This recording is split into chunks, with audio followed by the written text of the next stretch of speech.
حبايبي الحلوين، كل سنة وانتم طيبين. ايه تنظيفات العيد؟ يا رب يعود عليكم الأيام بخير يا رب. هنعمل النهاردة الشفاط من غير لا دعك ولا مجهود ولا كيماويات ولا أي حاجة خالص، بحاجة واحدة بس. يلا تابعوا معايا الفيديو وما تنسوش نسمي الله ونصلي على الحبيب. قلبك يسيب. معانا بقى طشت بلاستيك أو طشت عادي، مية سخنة من السخان أو مية مغلية. هنملي الطبق ده لغاية آخره. عايزة بقى الشفاط يدخل فيه يغوص يغوص يغوص. لازم المية تكون مغطية كلها، لازم المية. مش هنعمل نفسنا بقى هندعك ولا هنضيع سلك ولا هنبهدل ايدينا. والشفاط ده انا سبته عشان اوريكوا هينضف ازاي في 10 دقايق بس، بمنتج واحد رخيص مش غالي وموجود عند ناس كتير قوي. البوتاص او الصودا الكاوية. البوتاص ده موجود عند العطار او اماكن بيع المنظفات. هتجيبيه ب5 جنيه او ب7 جنيه. انا جبت دول ب7 جنيه بس. يقضي الشفاط.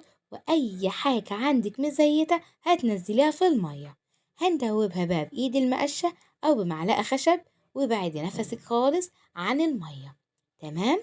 دوبنا البوتاص او الصودا الكاوية معانا.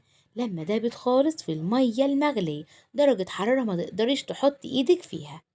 بعد كده هننقع الشفاط بالطريقة دي. وأي حاجة عندك مزيتة هتنزليها في المية دي. هتغير بصي كل حاجة هترجع جديدة تاني، وهنستفيد من المية مش كمان هنرميها. ننقع بقى الشفاط هما 10 دقايق بس، ولا هتدعكي ولا أي حاجة خالص. فات 5 دقايق حبيت أوريكم ازاي الشفاط حصل له كده، اتملص اتغسل من غير ما تدعكي فيه ولا تعملي فيه أي حاجة. شايفين كان منظره ازاي وبقى ازاي دلوقتي؟ هنسيبه يتنقع تاني علشان يبقى فلة الفلة. تمام. بعد 10 دقايق ما عدوا هنعمل ايه؟ هنقوم مطلعينه من المية دي على الحوض. تمسكي بقى في اسفنجة تحطي فيها اي سائل صابون عندك من بتاع المواعين. بعد كده هندعكه دعكة حلوة كده بس تصبنيه من آثار البوتاص تشطفيه بس. احنا هنشطفه مش محتاج دعك. انت لو فتحت الحنفية عليه هيبقى زي الفل. بصابون كده احنا هو عملناه بصابون، هنشطفه بس تحت الحنفية هيبقى فلة الفلة. بعد بقى ما غسلناه في بالصابون هنمسك بقى المية نشطفه بالطريقة دي.